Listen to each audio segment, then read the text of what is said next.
Hello students, कैसे हैं आप सब लोग। आई होप आप लोगों ने एम्प्लॉयमेंट चैप्टर अच्छे से रिवीजन कर लिया। जितने भी इंपॉर्टेंट डाटा उसके अंदर था वो हम लोगों ने बहुत अच्छे से समझ लिया। और मैंने आपसे कहा था रट्टा नहीं मारना, डाटा को समझना है। मोर एवर कौन सबसे ऊपर है कौन सबसे नीचे है, इतना अगर आप याद कर लोगे ना तो भी इनफ है। तो स्टार्ट करते हैं इसके 20 मोस्ट इंपॉर्टेंट एमसीक्यू। एक एक क्वेश्चन कंप्लीट चैप्टर को रिवाइज कराएगा, साथ में पीवाई के और सैंपल पेपर के क्वेश्चंस भी इंक्लूड है। तो स्टार्ट करते हैं। आप बताना कितने क्वेश्चन आपके सही गए और जो गलत गए उनको लिख के रख लेना, ताकि बिफोर एग्जाम आप उनको देख के जा सको। तो स्टार्ट करते हैं। Question number 1, an arrangement in which a worker use his own resources, worker अपने खुद के रिसोर्सेज को यूज करता है to make a living is known as, अपने खुद के रिसोर्सेज को यूज करता है तो उसको बोलते हैं सेल्फ एम्प्लॉयड। यानी कि वो क्या है, सेल्फ एम्प्लॉयमेंट है। वो खुद का लैंड, खुद का लेबर, वो सारी चीजें यूज कर रहा है। वो अपनी सर्विस नहीं बेच रहा, अपनी सर्विस के साथ साथ अपने सारी के सारी जो रिसोर्सेज वो भी लगा रहा है, तो अपने खुद का काम कर रहा है, वो सेल्फ एम्प्लॉयड है। जो रेगुलर सैलरी एम्प्लॉयज है, परमानेंट वर्कर होते हैं जिनको परमानेंट सैलरी मिलती है। कैजुअल वर्कर टेम्पररी कभी भी निकाल दिया जा सकता है, उन्हीं को वेज वर्कर भी कहते हैं। वेज वर्कर वो हैं जो बेसिकली वेज पे काम करते हैं, किसी और के यहाँ काम करते हैं, चाहे वो रेगुलर काम करें चाहे वो कैजुअल काम करें, वो दोनों ही वेज वर्कर के अंदर आता है। सेकेंड है असर्शन रीजन का क्वेश्चन है, unemployment and poverty are inseparable twins. बिल्कुल सही है। हमने एक लाइन भी पढ़ी थी कि जो कंट्री गरीब है वो अनएम्प्लॉयड कंट्री गरीब है, गरीब कंट्री अनएम्प्लॉयड है, तो वो दोनों इनसेपरेबल ट्विंस है। गरीबी और बेरोजगारी वो साथ साथ चलती है।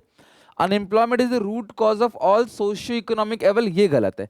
क्या कंट्री के अंदर जितने भी सोशल इकोनॉमिक एवल्स है, लाइक चाहे करप्शन हो, चाहे डाउरी सिस्टम हो, चाहे क्लास आपका जेंडर इनइक्वालिटी हो, डिस्क्रिमिनेशन हो, ये जितने भी सोशल इकोनॉमिक एवल्स है कंट्री के अंदर, क्या वो सिर्फ और सिर्फ बेरोजगारी की वजह से? सारे क्राइम, सब कुछ जो भी गलत हो रहा है वो क्या सब कुछ बेरोजगार करते हैं? That is totally wrong. तो ये वाला ऑप्शन गलत है। असर्शन ए जो है वो ट्रू है, असर्शन आर जो है वो फॉल्स है। सी ऑप्शन करेक्ट है, A true or false. Most of the disguise unemployment person in India, disguise unemployment वो अनएम्प्लॉयमेंट है जहाँ पे 4 लोगों की जरूरत है काम करने की, लेकिन फैमिली के 7-8 लोग काम कर रहे हैं। तो एक्चुअली देखा जाए 4 ही लोगों के पास काम है, बाकी सब लोग तो फॉर्मेलिटी कर रहे हैं। दे आर कॉल्ड अनएम्प्लॉयड, और उसको बोलते हैं डिसगाइज अनएम्प्लॉयमेंट। और ज्यादातर एग्रीकल्चर एरिया के अंदर पाया जाता है। रूरल अनएम्प्लॉयमेंट के अंदर हमने पढ़ा था ये डिसगाइज अनएम्प्लॉयमेंट एग्रीकल्चर सेक्टर में पाया जाता है। एक बात और है, यहाँ पे अगर आप एक्स्ट्रा लेबर को निकाल दोगे तो भी आउटपुट घटेगा नहीं। तो अगर आप जो फालतू लोग काम कर रहे हैं उनको निकाल भी दोगे ना तो भी वो उतना ही प्रोडक्शन करेंगे, क्योंकि बाकी सब लोग तो सिर्फ फॉर्मेलिटी कर रहे हैं। This is called disguise unemployment, और ये आमतौर पे कहाँ पाया जाता है? एग्रीकल्चर सेक्टर में।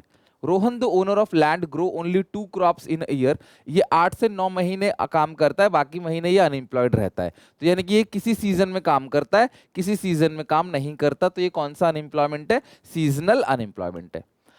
Worker who are on the permanent payroll में है तो उनको बोलते हैं क्या? Regular salaried employ. क्या बोलते हैं उनको? रेगुलर एम्प्लॉय, यानी कि रेगुलर सैलरीड एम्प्लॉय। फिफ्थ का सी ऑप्शन करेक्ट है।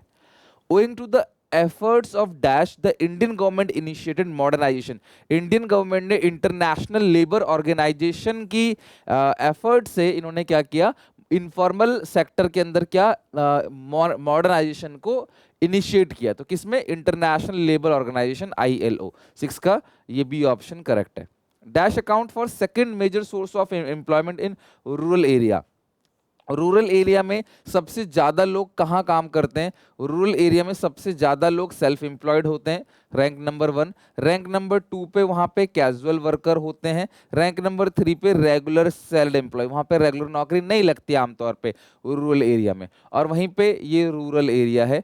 वहीं पे जो अर्बन एरिया है, अर्बन एरिया में सबसे ज्यादा लोग रेगुलर सैलरीड एम्प्लॉयज में काम करते हैं।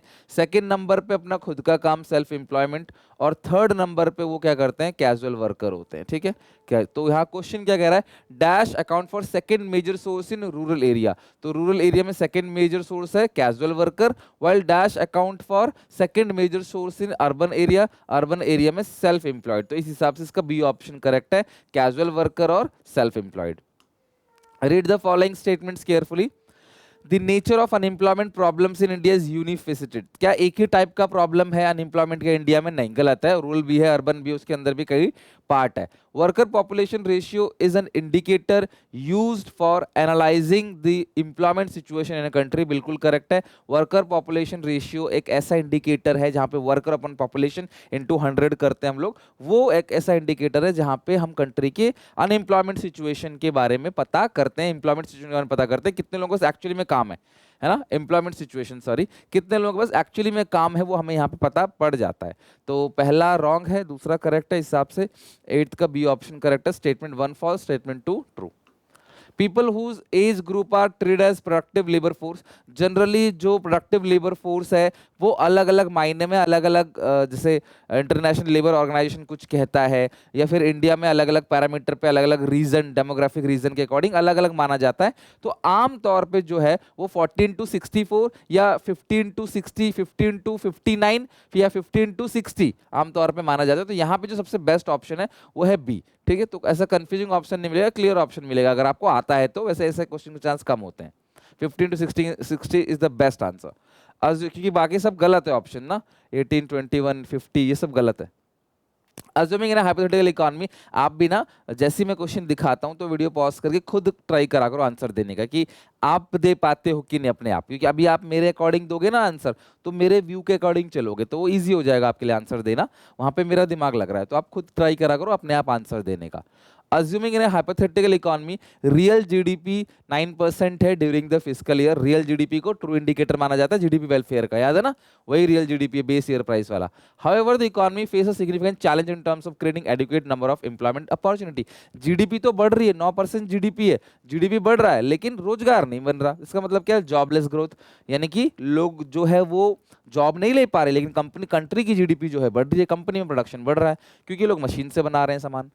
इन an economy labour force is equal to work force, मैंने कहा था जो लेबर फोर्स है वो होता है वर्क फोर्स प्लस अनएम्प्लॉयड लोग, ठीक है, plus unemployed.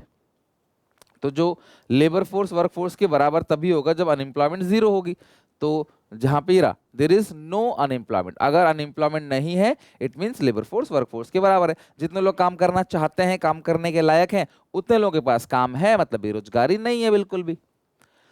Identify which of the following is the correct formula of worker population ratio, worker upon population into 100, इसी को बोलते हैं worker population ratio। Labour force नहीं, total workers into 100 upon population, worker into 100 upon population, यानी ये correct है, B option correct है 12 question का।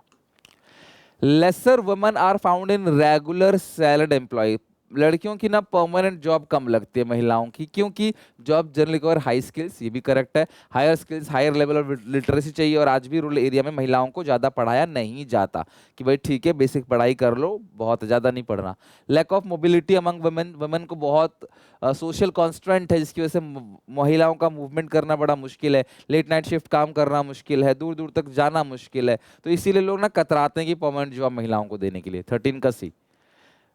Statement 1, as per the National Sample Survey Organization, unemployment is a situation in which all those who owing to lack of work, जिनके पास काम नहीं है, not working but seeking for work from prospective employer, ढूंढ रहे हैं काम वो लेकिन काम नहीं है उनके पास, they express their willingness availability of work under the prevailing conditions of work and remuneration।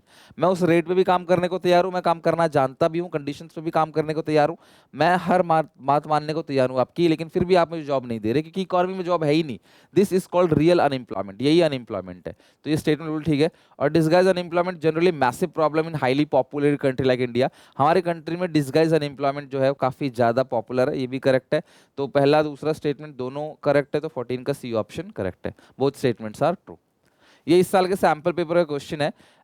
Agriculture, mining and caring और manufacturing, electricity, gas, construction, trade, storage, transport और सर्विसेज, ये अलग अलग टाइप की क्लासिफिकेशन है इकोनॉमिक एक्टिविटी की। For simplicity all the workers person engage in these divisions can be club into 3 major sector, ये 3 sector हैं, primary, secondary, tertiary sector, last में टर्चरी, बीच में प्राइमरी, पहले प्राइमरी बीच में secondary. In the light of the given text primary sector include, देखो primary sector के अंदर ये 2 आते हैं, मैन्युफैक्चरिंग, क्वेयरिंग और एग्रीकल्चर, खेती बाड़ी आता है, माइनिंग करना, खनन करना, मट्टियों से जो है मट्टी से खनन करके नीचे से खनिज पदार्थ निकालना है, फिर पहाड़ों को तोड़ना, क्वेयरिंग, पहाड़ वगैरह को तोड़ के वहां से भी खनिज पदार्थ निकालते हैं, ठीक है, मिनरल निकालते हैं, मेटल निकालते हैं, तो वो सारी चीजें क्वेयरिंग कहलाती हैं। तो माइनिंग और क्वेयरिंग ये दोनों, फर्स्ट और सेकंड जो है वो दोनों को हम लोग क्या बोलते हैं, प्राइमरी सेक्टर में आता है। 15 का बी ऑप्शन करेक्ट है। The process of moving from self employment and regular salaried employment to casual work, जो सेल्फ एम्प्लॉयड से रेगुलर सैलरीड एम्प्लॉयज से कैजुअल वर्क की तरफ मूव कर रहे हैं, तो इसको बोलते हैं कैजुअलाइजेशन। क्या बोलते हैं उसको? कैजुअलाइजेशन। यानी 16 का बी ऑप्शन करेक्ट है। अच्छा 15 में जो मैन्युफैक्चरिंग है, इलेक्ट्रिसिटी, गैस है और ट्रेड कंस्ट्रक्शन है, ये तीनों आ गया सेकेंडरी। क्या पता कल को सेकेंडरी का पूछ ले। और उसके बाद ट्रेड है, ट्रांसपोर्ट है, सर्विसेज है, ये सारी किसके अंदर आती हैं? टर्चरी सेक्टर यानी service sector. More than 50% of workforce in India belongs to category of, ज्यादातर लोग कहाँ काम करते हैं?